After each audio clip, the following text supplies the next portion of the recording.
Our Cascade filling station can be used once you have received training and authorization from a staff member. When using, always wear eye and ear protection as well as steel-toe footwear. Note the pressure marked on the cylinder. Only fill same pressured cylinders at the same time. Carefully slide the empty cylinder into the holder. Open the air coupling on the end of the whip by pressing the red lever forward and pulling back the small lever bar. Gently connect the air coupling onto the valve on the air cylinder. Be sure to keep the coupling square to the threads. Pull the small lever bar away from you to close the air coupling. The coupling should close easily if lined up correctly. A green band will appear here if the coupling has been connected correctly. Be sure to open the valve on the air cylinder fully. Slide the cylinder and air coupling further into the holder. Repeat the process on the remaining cylinders in the system. Carefully close the door until you feel it lock and the system starts to make the generating sound. Set the pressure regulator gauge to the correct pressure for the cylinders in the system to be filled. These cylinders are 4,500 psi. If you are filling to 3,000 psi cylinders, be sure to change the indicator sign in front as a reminder, along with the pressure regulator.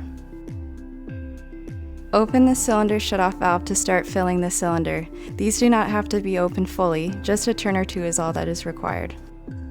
Repeat for each cylinder in the system. You will have to adjust pressure on the pressure regulator as cylinders are opened and pressure is lowered.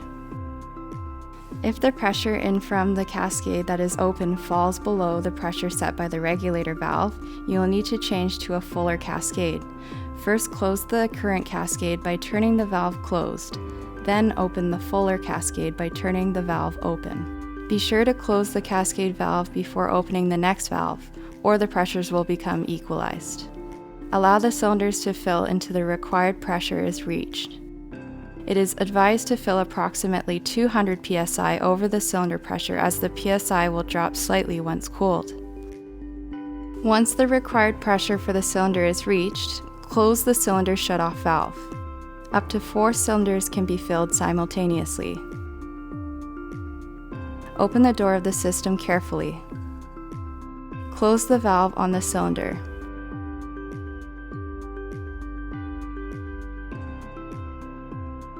Press the pressure bypass valve to bleed the remaining air off in the whip. Once fully drained, you can open the air coupling on the end of the whip by pressing the red lever forward and pulling back the small lever bar. The air coupling should be stored in the closed position. Gently place the air coupling on top of the cylinder holder and remove the filled cylinder. The filled cylinder should now be entered into the iPad. Enter your call sign, the number on the cylinder, and if any attention is needed. The cylinder can now be used in an SCBA pack or as a spare on a truck.